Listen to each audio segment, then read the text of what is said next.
Բարև ձեզ, Բուն TV եթերում ֆանտաստիկ ոդքասթն է, որի ընթացքում մենք խոսում ենք գիտաֆանտաստիկ եւ ֆենթազի համակարգչային խաղերից, ֆիլմերից, գրքերից, կոմիքսներից, այսինքն այն ամենից, ինչ կարող է հետաքրքրել գիկերին։ Ու այսօրվա մեր հյուրը իսկական գիկ է, որովհետեւ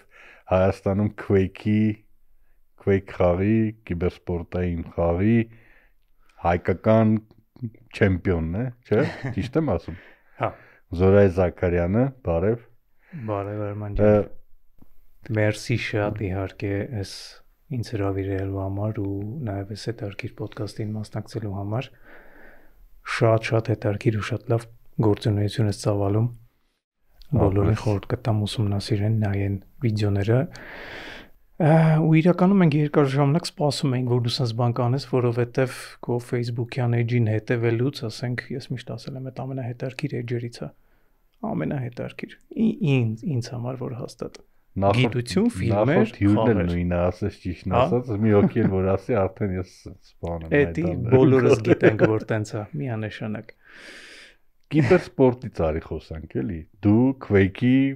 քեզ Quake-ում Հայաստանում ոչ մեկ չի հաղթել այդ որ խաղում եք բոլորը հենց հայաստանցի են։ Քիչ է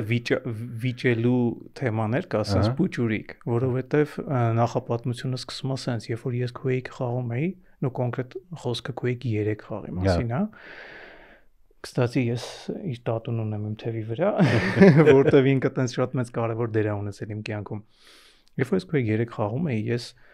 դա դեռևս խաղում էի մենակ, ու ես չգիտեի, որ Հայաստանում ուրիշ խաղացողներ կան։ Հետո ֆորումներից մեկում հայկական 2000-ականի սկզբերը հետո ես հայկական ֆորումներից մեկում տեսա որ ինչ որ Quake 3 ուրիշ խաղացողներ կան որոնք պատրաստվում են ինչ որ իրար հետ հանդիպել իրար հետ Quake խաղալ ասի ես էլ եմ ուզում գնամ ես հաստատ լավ եմ խաղում ես գնալու եմ հեսա всё սատկացնեմ ցավին գնացի ինձ ահա որ սատկացրին ու ես հասկացա որ ես вообще Quake խաղալ չգիտեմ ես գտա Ատեղ խաղացողներից մեկին ով այդ պահին ամենալավ խաղացողներից մեկն էր նիկնեյմը Neo Հովանես ու ես իրեն կպած համոզում էի ամեն անգամ հենց իրեն տեսնում էի խաղային ակումբում Nexus-ում ասում էի արի իրար հետ խաղանք արի օգնի ես պետք է սովորեմ այս խաղը խաղալ սկսեցինք խաղալ հետո ես տունն էի պարապում հետո ես սկսեցի ուսումնասիրել ինչ դետալներ կան ընդհանրապես այդ խաղի մեջ ոնց են զարգանում Ինչ-որ բա ես սկսեցի արդեն իրեն հաղթել, ինքը դրանից ահավոր ներվայնացավ, չվայնացավ, ասում է ես Հայաստանի օֆիցիալ չեմպիոնն էի, դու եկար ինձ կրեցիր։ Աշակերտուց հաղթեց էլի։ Հա։ Ցավոք սրտի ոնց որ ինքը դադարեց խաղալ, ես ստիպված սկսեցի շարունակել իմ մի ուրիշ ընկերոջ հետ խաղալ, հետո արդեն on-line սկսեցինք խաղալ, ուղղակի այդ ժամանակվա Հայաստանի ինտերնետը թույլ չէր տալիս Quake խաղալ, դե ինքը first person shooter է, այնտեղ շատ կարևոր է ինտերնետի որակը, արագությունը, ասենք դե գրաֆիկը է, ամեն արագությունը պետք է։ Հա, նույնիսկ այդ արագությունը, որտեվ ինքը շատ ժամանակի նկատմամբ զգայուն խաղ է, այսինքն այնտեղ միլիվայրկյանները կարևոր են խաղում, իսկ Հայաստանը ինքը ինտերնետի տեսանկյունից ահագին իզոլացված են մնացած լավ Quake խաղացողներից, որոնք սովորաբար սովետական ու եվրոպական խաղացողներն էին, թվում է թե մոտիկ ենք, բայց այնուամենայնիվ մեր ինտերնետը այդքան մեծ լավ հնարավորություններ չէր տալիս։ Բայց ինքնուրույն խաղալով, ինչ որ պարապելով բանով սկսեց իմ Quake-ի սկիլերը ահագին աճել, հետո ես այդ իմ ընկերոջն է կորցրեցի, որտեվ արդեն ինքն սկսեց նեղվել Արդեն իմ համար հետարքից challenge էր, ես մտնում էի խաղային ակումբ, ասում էի ով իմ հետ Quake խաղա, ես ոնց որ 50 հատ պատրաստ եմ իրան սպանել, ինքը եթե ինձ մի հատ սպանի, ինքը կհաղթի։ Տենց ինչ որ միկրո, տենց գրազիկներ էինք սենց ասած գալիս, ու նենց հետարքիր բան եղավ, մի անգամ տենց հերթական մեկին տենց հաղթելուց հետո, իդեպ ոչ մի անգամ չեմ պարտվել այդ գրազները սենց ասած։ Մի անգամ տենց մեկին հաղթել էի, ես ոչ անունը գիտեի, ոչի բան չգիտեի։ Անցնում է մի 2 ամիս, նստած եմ Ոսկե Ծիրանի ֆիլմերից մեկն եմ նայում Կինո Մոսկվայում, այդ հրաշալի 2 ֆիլմ վրա նայում եմ, Tree of Life-ը, մեկ էլ Մելանխոլիան։ Դուրս եմ գալիս դահլիճից այդ ֆիլմերի ազդեցության տակ, Մեկը սենց ինձ 3 հատ ինչ որ սենց թրաշով ճուվակ ամոտենում։ Ասում են, «Սորն դու ես»։ Ասում եմ, «Ես ում ինչ վատություն եմ արել, հա, ես եմ»։ Ասում եմ, «Բա դու մեր ընկերոջը Quake ես կարե»։ Հա? Գնացինք տեցի կրուկ։ Ասում եմ, «Բարի մեզ Quake սովորացրու»։ Ասում եմ, «Ինչա կատարվում»։ Բա մենք Triada ստուդիոյի աշխատակիցներ ենք։ Բագրատ ենք։ Պարզվում է, հետագայում Բագրատենք են, բայց ես իրանց այդ ժամանակ չէի ճանաչում, իրանք ինձ չէին ճանաչում։ Իսկ ինձ գիտես ոնց են եկել գտե այդ ժամանակ։ Այդ ում որ ես հաղթել եմ, ինքը գնաց է իրանց ներկայացրել է, ասել է ինչ որ երկար բոյով, երկար մատերով, ինչ որ տես նիհար ճուվակ է։ Ընդհանրապես այդ խարակտերիստիկայով եկել եսին ոնց ինձ գտել են, ասել են հաստատ ինքը կլինի։ Չգիտեմ ինչի։ Հետագայում տարիներ անց մենք արդեն ճանաչեցինք իրար, լրիվ ուրիշ կանալով, կակրաս կիբերսպորտի հետ կապված կանալով։ Ես այդ դրա մասին կարամ պատմեմ։ Ու հետո արդեն դենց ընկերացանք, հիմա մենք ունենք Quake-ի շատ twin community Հայաստանում։ Այդ community-ից էլի պատմի։ Դուք բարբերաբար հավաքում խաղում եք, չէ՞։ Մենք արդեն 7-8 տարի է, ամեն շաբաթ օր, համարյա ոչ մի անգամ բաց չենք թողել, հատուկ ենք կարելի է հաշվել։ Մենք հավաքվում ենք on-line տներից։ Քանի հոգի եք։ Մեր Discord-ի կանալում 50-ից ավել մարդ կա, բայց ակտիվ խաղացող երևի այս պահի դրությամբ մի 15-18 հոգի։ Նու հերիքում են, որպեսզի մենք 16 հոգանոց տուրնամենտներ կարողանանք կազմակերպենք լոկալ։ Quake Night-ը դա մեր մոտ կոչվում։ Ինքը ունի իր ռիտուալները, իր օրենքները, իր հատուկ YouTube-յան վիդեոները, իր շատ twin community-ին ես անիմաստեղը չեմ ասում շատ twin, որովհետև սովորաբար խաղային community-ներում ահագին ինչ-որ տոքսիկ վերաբերմունք, նման բաներ ա լինում։ Մեր community-ն ֆանտաստիկ լավն է։ Չէ, մեր ընդհանրապես բացառվում է այդպես բանը մեր մոտ, որովհետև մենք այդտեղ հավաքվում ենք նախ հաճիկ ենք ստանում, երկրորդ մենք ընկերացել ենք ռեալ իրար հետ, մենք արդեն 3 տարի շարունակ այդտեղի որոշ անդամներով մենք երկրից դուրս ենք գնում իրար հետ։ Պլյուս այդտեղ տարիքային շատ մեծ տարբերություն կա։ Մեր ամենամեծ խաղացողը 51 տարեկան։ Ֆրանսիայից մեզ կպնում խաղում է մեր հայ լավ ընկերներից մեկը, ամենափոքր խաղացողը։ Կնես բոլորը հայ են։ Բոլորը հայ են։ Հա, օքեյ։ Մեր ամենափոքր խաղացողը։ Ամենափոքրը Բագրատի տղան է։ Հիմա ինքը 12 տարեկան է։ Ու երկրորդ տեղում։ Մի քանի օր առաջ էր ծնունդը։ Ինքը իր խաղալու սկիլերով այս պահի դրությամբ երկրորդ տեղում է։ Այսինքն անցած տարի, երբ որ մենք օֆիցիալ մեր համար օֆիցիալ տուրնամենտ անցկացրեցինք, ինքը երկրորդ տեղ բռնեց պատվավոր, ինքը արդեն 3 տարի է մեր հետ խաղում է։ Իսկ ոնց եք անում, ասենք ես առաջի անգամ վախեցա, երբ որ ուրիշ մեկը կարող է ինձ կրի վերջի մի 15 տարվա մեջ Quake-ում, որտեվ ինքը արդեն հասել է։ Ինքը 12 տարեկան է։ Ինքը տես նպատակաուղղված տես դրել է մտքին, որ պետք է ես կրեմ։ Ինքն է ամեն շաբաթ օր միանում ձեր խաղերին։ Չէ, ինքը մի քիչ ավելի ուշ է միանում, որտեղ մենք հաճախ դե տենց ուշ ժամի բան իրեն այդքան հարմար չի լինում, բայց ինքը շատ արագ է սովորում։ Պաստորը այդքան ուշշամյան։ Ես ահաբեկված նստում նորից train եմ լինում, նորից պարապում եմ, ես շփտի թողեմ։ Ոչ մի դեպքում։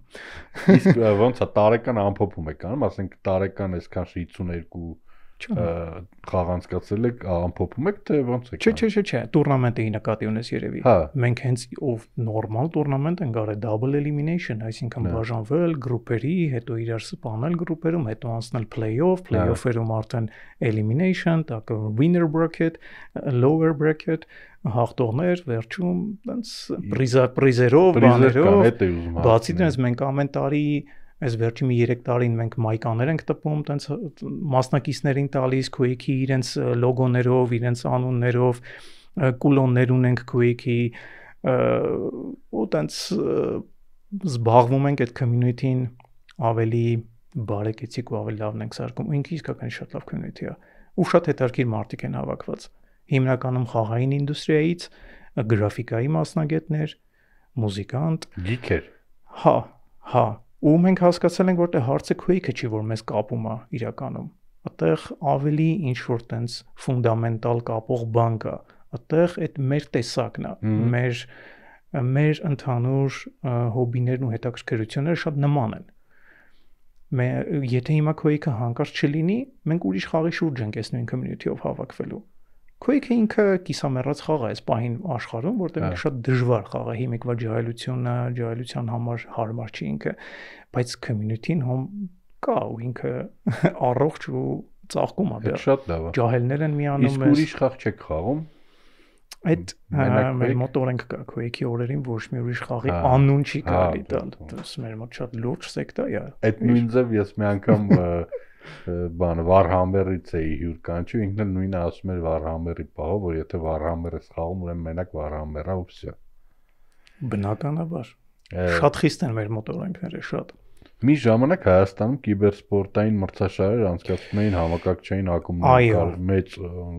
մեծ ակումբներ կային ու ես հիշում եմ Warcraft 3-ի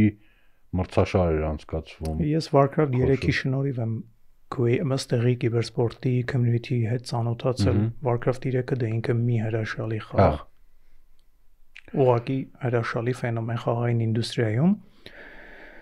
Warcraft 3-ը այնքան լավն էր, որ ստեղ ոմանց դրթեց զբաղվեն կիբերսպորտի օրգանիզացիայով։ Իմ մոտիկ ընկերներից մեկը Էդգար Սահակյան, ինքը ստեղծեց ստեղ կիբերսպորտի չգիտեմ ասոցիացիա էր կոչվում թե ինչ էր կոչվում։ Ասոցիացիա էր։ Ու ինքը կապնվեց արդեն միջազգային լիգաների հետ, WCG, ESWC, ու իրենց հովանավորչությամբ ու իրենց օֆիցիալ արդեն անվան տակ, ստեղ ինքը անցկացնում էր կիբերսպորտի օֆիցիալ մրցումներ ու ստեղի հաղթողները սկսում էին դուրս էին գալիս երկրից, սկսում էին մասնակցել արդեն միջազգային փուլերում ինքը Warcraft-ի ֆանատ էր ու ինքը տենցա պատմում ես Warcraft 2-ից սկսած ասենք Warcraft 2 Warcraft 3 այդ մի ֆանտաստիկա ու հենց այդ սերը իրեն դրթեց որպեսզի ինքը կամավորի պես սկսի զբաղվել է դրանով իրենից առաջ փորձեր եղել են էլի ինչ որ gaming community-ներ ստեղ ձևավորվել են Quake-ի community-ել ա եղել Quake-ի ինչ որ local փոքր մրցումներ են եղել բայց ինքը այդ ամեն ինչը արդեն օֆիցիալացրեց դրսի այդ լիգաների հետ համագործակցելով ու ես հենց այդտեղ ծանոթացա լիքը հրաշալի մարդկանց հենց այդտեղ ծանոթացա արդեն Տրիադա ստուդիոյի ժողովրդի հետ բայց 2011 թվականին վերջի մրցումները տեղի ունեցան Էդգարի այդ կիբերսպորտի որովհետև Samsung-ը հովանավորներից մեկն էր ինքը դատարեցրեց հովանավորչությունը ոչ միայն ստեղ այլ լիքը տեղերում որովհետև mobile gaming-ը սկսեց բում ապրել ինքը որոշեց որ ավելի լավ է ֆինանսները տանի այդ ուղղությամբ Բայց հիմա կիբերսպորտում էլի կան մրցաշարը միլիոնավոր դոլարներ բում ապրում ամբողջ աշխարհում միլիոնավոր դոլարներ տալիս են վերջերս ռուսական թիմեր չէ որ էլի կրես թե ուկրաինական չեմ հիշում կոնկրետ Կիբերսպորտի խաղերը հիմա իհարկե մի քիչ ուրիշ ենքան առաջ էր այսինքն էվոլյուցիա է ապրում այդ ամեն ինչը բայց մեծ խաղերից League of Legends, Dota 2 Counter-Strike Dota 2-ը Warcraft-ից է ծնվել, չէ՞։ Dota 2-ն էլ League of Legends-ն էլ իրանք իրականում Warcraft-ից են։ Warcraft-ի շնորհիվ են, ոնց որ ասա, ստեղծվել։ Ընդհանրապես այդ ամբողջ ժանրն է Warcraft-ի շնորհիվ ստեղծվել, MOBA-ը կոչվում այդ ժանրը։ Իրանք սկզբում ընդհանրապես Warcraft 3-ի custom map էին, այսինքն կար Warcraft 3-ի custom map, Dota էր կոչվում։ Հետո ինքը այնքան մեծ հաջողությունների այնքան մեծ community իր շուրջ ձևավորվեց, որ արդեն Valve-ը ստեղծեց իր առանձին խաղը։ Dota 2-ում Prizavoy ֆոնդեր եղել է, որ ասենք տարեկան international-ա կոչվում իրենց ամենամեծ տուրնամենտը, ասենք 40 քանի միլիոն դոլար եղել է Prizavoy ֆոնդ։ Ասենք առաջին տալիս են մի թիմի։ Չէ, դա Prizavoy ֆոնդն էր, բայց առաջի տեղ բռնող թիմը 10 քանի միլիոն դոլար ստացել է։ Թիմը 5 հոգի է։ Տարբեր ազգության ներկայացուցիչներ են եղել։ Մի անգամ չտվեցին ոնց որ ինչ որ էլ Ուկրաինայի պատերազմի հետ կապված էր։ Ուկրաինայի պատերազմի հետ կապված ուղղակի Ռուսաստանի թիմերին չեն թողնում մասնակցեն, հենց ռուսական ներկայացուցիչ, բայց ռուս խաղացողներ շատ կան թիմերում։ Ուրիշ բաների կազմում են մասնակցում։ Ուրիշ, հա։ Հիմնականում Dota-ն ռուսական, եվրոպական, ամերիկյան կողմերում է շատ զարգացած։ Ավելի արևելյան կողմերում StarCraft-ն է զարգացած։ Counter-Strike-ը էլի բանը համաշխարհային ոնց որ տենց փակում է։ Արի կիբերսպորտի հոգեբանական կողմի մասին խոսենք։ Ու вообще համակարգչային խաղերի։ Իսկ դրանք կարելի է պետքա տարանջատել մրցումային։ Կարծում եմ, որ իրականում ահագին տարբեր իրանք թեմաներ են, որովհետև խաղը ինքը ավելի լայն հասկացողություն է, իսկ կիբերսպորտը ուղղակի իր մի փոքր մի ընդհանրապես ուղղությունն է մրցումային էլեմենտով։ Իրական մարդկանց հետ մրցելու էլեմենտով է։ Հա։ Բայց խաղը ինքը ընդհանրապես շատ ավելի տենց հետաքրքիր բնական ֆենոմեն է։ Որտեվ մենակ մարդիկ չի որ խաղում են, կենդանիներն էլ են խաղում։ Ու եթե ուշադրություն դարձնենք, հիմնականում խաղում են փոքր տարիքի, այսինքն կենդանիների ձագերը ու մարդկանց երեխաները,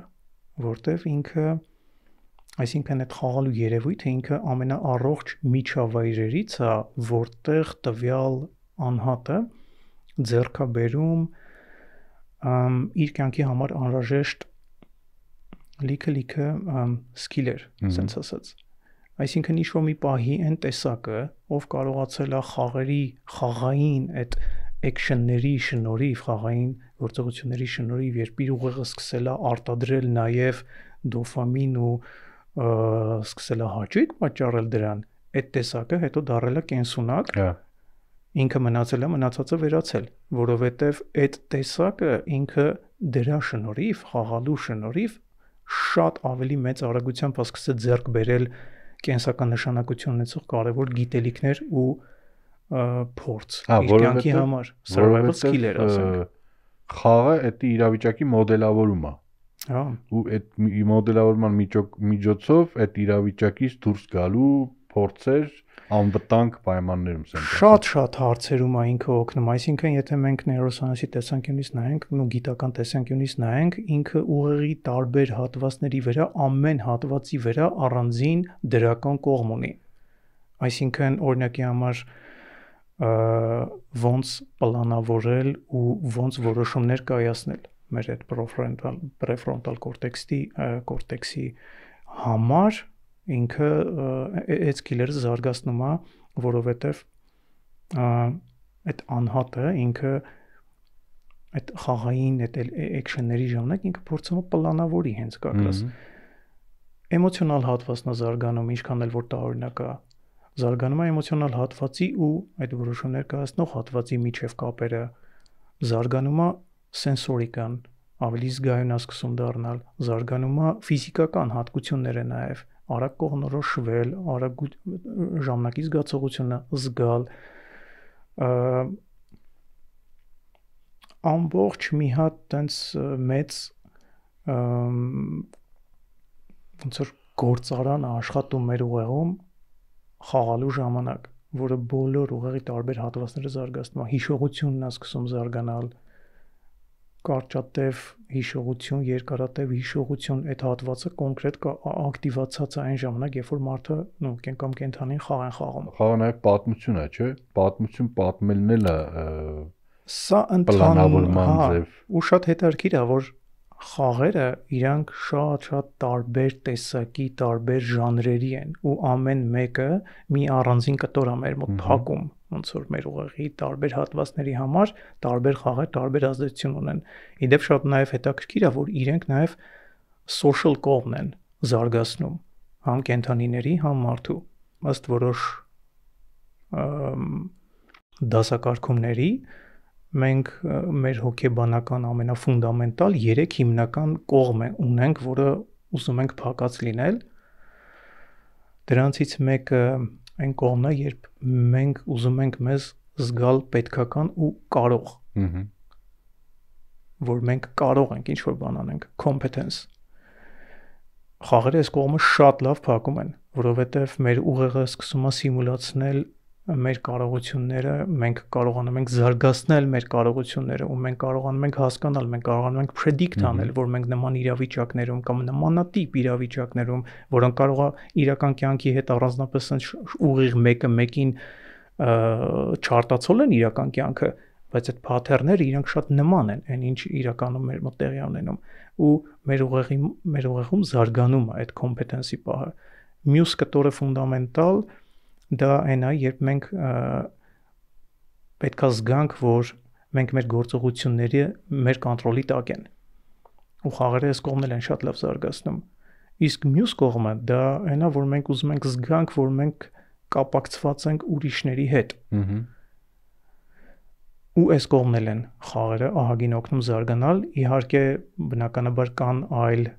activity-ներ, այլ գործողությունների տեսակներ խաղերից դուրս, որ այս կողմը շատ ավելի լավ կզարգացնեն,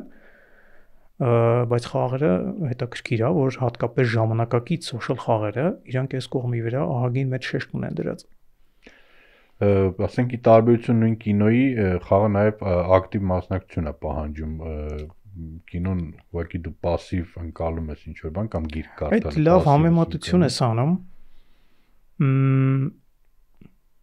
Գրքեր, ֆիլմեր, այդ վայելելը, այդ ամեն ինչը ու իր մեջ այդ մասնակցություն ունենալը մտովի մի շատ հետաքրքիր է եղել այդ immersion-ը։ Խաղերում դա շատ ավելի վառ արտահայտված է, որովհետև բացի այդ immersion-ից նաև դու կոնտրոլ ունես այդ իրավիճակի վրա։ Վերահսկողություն մաս։ Այո։ Ու դրա համար խաղը ինքը ոնց որ կոմբինացիա լինի, համ պատմությունների,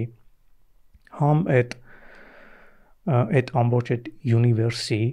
որտեղ դու գտնվում ես, համ այն գործողությունների, որոնք դու անելու ես ու դու ես որոշումներ կայացնում, որոշումներդ կարան հիմնված լինեն կամ փաստերի վրա, կամ դետալների վրա, կամ քո գիտելիքների վրա ու նույնիսկ քո էմոցիոնալ կողմի վրա։ Ու դրա համար խաղերը քո մոտ զարգացնում են բոլոր այդ ասպեկտները առանձին։ Ու մենք կարանք վերցնենք ինչ-որ կոնկրետ մի խաղ ու մենք փորձենք վերլուծել ու հասկանանք ինքը կոնկրետ ինչ ձևով ազդելու մեր վրա, ինչն է մեր մոտ ավելի լավ զարգացնելու։ Իդեպ մենք այսքան խոսում ենք խաղերի լավ կողմերից, բայց ես կարծում եմ, որ ոչ թե կարծում եմ, այլ դա միայն իմ կարծիքը չի, դա նաև գիտականորեն հաստատված փաստ է, որ всё-таки բալանս է պետք պահել։ Իհարկե։ Որովհետև Չէ, նայ, sense մի հատ բան ասեմ, քեզ էլի, որովհետև երբ որ ասենք մի բան ելնում, հա, մի բացասական բան ելնում, օրինակ, չգիտեմ, Ամերիկայում մեկը մտնում է դպրոց կրակում, հա, մի անգամից սկսում են մեղադրել համակարգչային խաղեր։ Չէ, դա էլ աբսուրդ։ Այդ լրիվ աբսուրդ է, այսինքն համակարգչային խաղերը իրանք նենց չի որ բացարձակ բան են, բարիք են բոլորի համար, եթե դու նստես սուտկեքով խաղաս դա քեզ սուսկ ուժեղացնի կդառնաս սուպերմեն, բայց իրանք նաև չարիք էլ չեն։ Իրանք ուղղակի ժամանակ անցկացնելու միջոց են, որում պետքա բալանսը պահպանել։ Այո։ Խաղերը իրենց կարանք դիտարկենք նաև որպես ինչ-որ չափով նարկոտիկ մեր ուղեղի համար, Հա, որովհետև առաջին հերթին իրենք հաճույք են տալիս ու հաճույքի շատ ավելի մեծ դոզա են տալիս, քան մնացած մեր սովորական կյանքի այլ գործողությունները, հիմնականում։ դե հա, տրանսպորտ նստելուց հաճելի։ Հա, քայլելուց միգուցե, քիմիական տեսանկյունից, մեր կենսաբանական տեսանկյունից իսկականից տենց է, այսինքն խաղի մեջ immersion-ը։ Իմ վրա օրինակ բերեմ, ես օրինակ լավ խաղ խաղալուց ավելի մեծ հաճույք եմ ստանում, քան լավ կինո նայելուց։ Նույնիսկ եթե դու դա քո սեփական գնահատականով չփորձես գնահատել, թե դու ինչքան հաճույք ստացա, որովհետև դա դժվար է տենց գնահատել, բայց փաստացի շատ ավելի մեծ դոֆամինի փունջ է այդտեղ լցվում քո գլուխ խաղալու այն պահին, երբ դու ասենք այդ immersion-ի մեջ ես, երբ դու ֆոկուսի մեջ ես, ու երբ որ հաղթում ես, երբ քո այդ reward system-ը սկսում է աշխատել ամեն փոքրիկ հաջողություններից խաղի մեջ։ Ու դրա համար ժամանակակից խաղային ինդուստրիաները, խաղային կոմպանիները իրանց խաղերը նախատեսում են հնարավորինս ավելի մեծ կախվածություն ու ավելի շատ հաճույք տալու համար։ Ուղղակի պետք է հասկանալ, որ այդտեղ իրականում նուրբ բալանս կա ու որոշակի տեսակի խաղեր իրանք այդքան էլ առողջ չեն,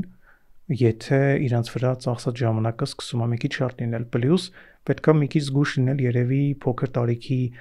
երեխաներին այդ հատկապես այդ մոբայլ շատ այնց խաղերի վրա նստացնելուց, որովհետև ակնհայտորեն իրենց ուղեղը պատրաստ չի նման քիմիական մեծ քանակի, ասենք անդադ դոֆամին ստանալուց։ Մեծ քանակի դոֆամինը մեր ուղեղի համար շատ վտանգավոր բան է։ Թմրային նյութերը դրա մասին են ասում։ Այո, հատկապես որ որոշ գենետիկորեն պայմանավորված կամ ուղղակի կառուցվածքով պայմանավորված որոշ ուղեղներ իրանք ավելի հակված են կախվածության մեջ ընկնելու ու տարիքի հետ կարող է մարդ սկսի զգալ, որ ասենք իր ուշադրության ու կենտրոնացման ունակությունները թուլացել են, իր հիշողությունը վատն է։ Նույնիսկ որոշակի դեպքերում կարող է իսկականից մարդու մոտ սկսի արտահայտվել ավելի ագրեսիվ պահվածք, բայց հարցը այն չի, որ ինքը ագրեսիվ խաղ է խաղում, չէ։ Ուղղակի խաղալուց կարա իր մոտ սկսի ագրեսիվ պահվածք հայտնվել կյանքի մնացած ասպարեզներում, որովհետև ասենք իր այդ էմոցիոնալ կողմը ապահովող հատվածն է ուղեղի սկսում արդեն վատ աշխատել։ Դե դոֆամինը շատ է, ուղեղը ավտոմատ ռեցեպտորների թիվը կչացնում է, չէ՞։ Ну,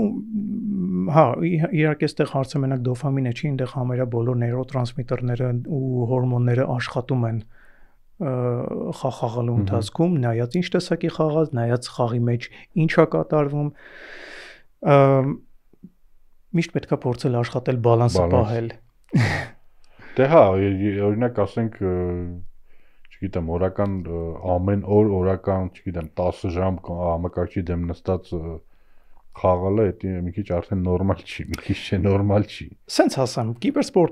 կիբերսպորտսմենների համար միգուցե նորմալ է։ Ոնց որ ասենք ֆուտբոլիստները։ Այո, դա աշխատանք է։ Ու դրա համար ես միշտ փորձում եմ առանձնացնեմ խաղը ու կիբերսպորտը, որտեղ կիբերսպորտսմենի կյանքը հիմնականում դա այդքան էլ հոբբի չի, դա արդեն աշխատանք է, դա դեպի պրոֆեսիոնալիզմի ձգտող մի հատ առանձին ուղղություն է։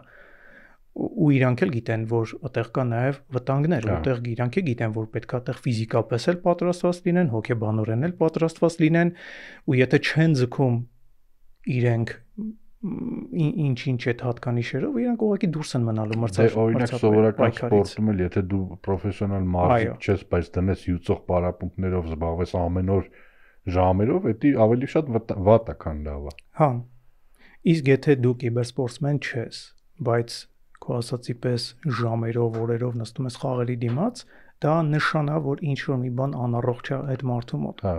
Որովհետև հաճախ իրենք ուղղակի դա անում են, որտեվ իրականությունից են փախնում։ Որովհետև ասենք իրենք խաղերի միջոցով շատ ավելի հեշտ են ստանում այն բոլոր հորմոնալ այդ արդյունքները, ինչը իրանք կստանային կյանքում, իրական կյանքում, բայց իրական կյանքում դա իրանց մոտ միգուցե չի հաջողվում, իրանք դա ավելի հեշտ ձևով անում են խաղերից։ Ու դա խոսում այն մասին, որ պետք է ուշադիր լինել, միգուցե կա ինչ-որ անառողջ ձգտում այդ ամեն ինչի մեջ։ Հա, այսինքն այդ հարցում էլ, ինչպես ցանկացած հարցում, չափի զգացողությունը ամենակարևորն է։ Այո, Բալանսն ու չափի զգացողությունը։ Մենք ունենք ընդամենը մի 2 րոպե ժամանակ, թռավ կես ժամանակ, անվերջ խոսելու թեմաներ կա իհարկե։ Ես ինքը շատ եմ սիրում համակարգչային խաղեր, ինձ ավելի շատ, չնայած այդ գեյմփլեյն էլ եմ գնահատում, բայց ինձ ավելի շատ հետաքրքրում է այդ աշխարհը ու այդ սյուժեն ու այդ լորը կամ չգիտեմ այդ իրավիճակները եւ այլն, ուրիշ աշխարհ մտնելու հնարավորությունը։ Հա, լինում է պահեր, օրինակ, չգիտեմ, Bloodborne-ի նման խաղ խաղալուց եղել է ժամանակ, որ ես կարող մի շաբաթ այդ օքեյ է։ Սուտկեքով այսպես ասած։ Օքեյ է բոլորից, ոնց որ սերիալ նայելուց մի հատ լավ սերիալի կպնում ենք ու պոչեն։ Բայց կա ինչ-որ պահ, երբ որ դու հասկանում ես, որ կարելի է ընդմիջում տալ։ Այդ ընդմիջումն էլ է շատ կարևոր։ Այո, այդ ընդմիջումները օգնում են, որ ուղեղը մի հատ նորից առողջանա ու հետո պատրաստ լինի հաջորդ ավելի շատ հաճույք ստանաս հաջորդ սեանսի ժամանակ։ Այո։ Լավ, երևի այսքանով եզրափակենք։ Շնորհակալ եմ շատ ապրես որ եկար, շատ հետաքրքիր զրույց էր։ Հույս ունեմ էլի կհանդիպենք մեր ոդքասթի շրջանակներում։ Մեծագույն հաճույքով։ Մերսի։ Շնորհակալություն, կհանդիպենք հաջորդ թվարկմանը։